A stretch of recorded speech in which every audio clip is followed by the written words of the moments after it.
Nice to see you, Richard, and thank you for being with us today. Thank you for your time. I have a few questions for you about simplification of the regulatory framework. First one, through our cooperation, I was able to see the importance of risk analysis in ORR team's approach. It gives the impression that risk analysis is the only rule in UK. What do you think? Thank you, Samuel. It's great to be with you. So risk analysis forms an important part in the UK regulatory framework. We have a term called so far as is reasonably practicable. That means that you must do all that you reasonably can to control the risks. So the UK framework has evolved from a very prescriptive one to one that is now goal-setting in approach. I was also able to observe a very strong place given to companies' accountability in your team. And this leads me to the following question. The first one, is this approach compatible with a highly prescriptive regulatory framework? Or is it not better to limit this framework to high-level rules that put the sector in charge of defining how to achieve expected outcomes? And the second one, what about the new railway companies without experience? Don't you think they need very prescriptive rules to manage their risks? So I think there are a couple of important principles here. The first is that those that create the risk are those that are required to control it. I think a goal-based system allows for innovation. It allows for continuous improvement, where a prescriptive regime locks in a set of expectations at a certain level, and that is not always helpful. It doesn't take account technological advances, for example, that exist.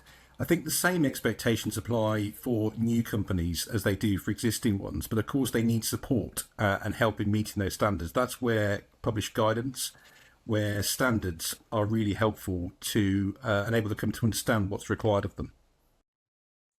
Okay. As a safety authority, we are in charge of both authorization and supervision.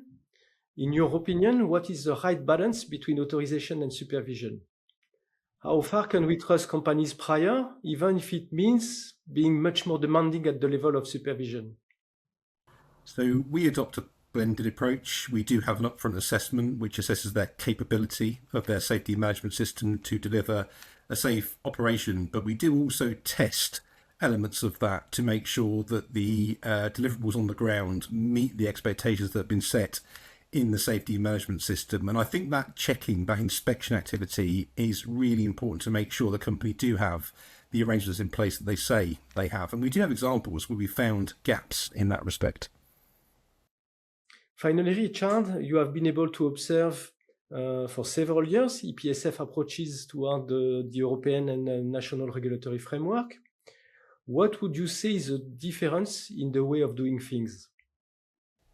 That's a really interesting question. We have an excellent relationship with our EPSF and European NSA colleagues. I think there are probably two things that come to mind. My impression is that you perhaps place quite a good degree of emphasis on the authorization process and you invest significant effort in this. I don't know whether your inspection activity, for example, is the same as ours and whether we have perhaps difference in approach in that respect. So I think the second thing is we, of course, have a role to take enforcement action in circumstances where companies are not meeting the requirements of the law and can require particular improvements. I think that also drives perhaps a different approach with our duty holders than perhaps you have with yours in France. But they are the two observations, I think, Samuel, that I would make.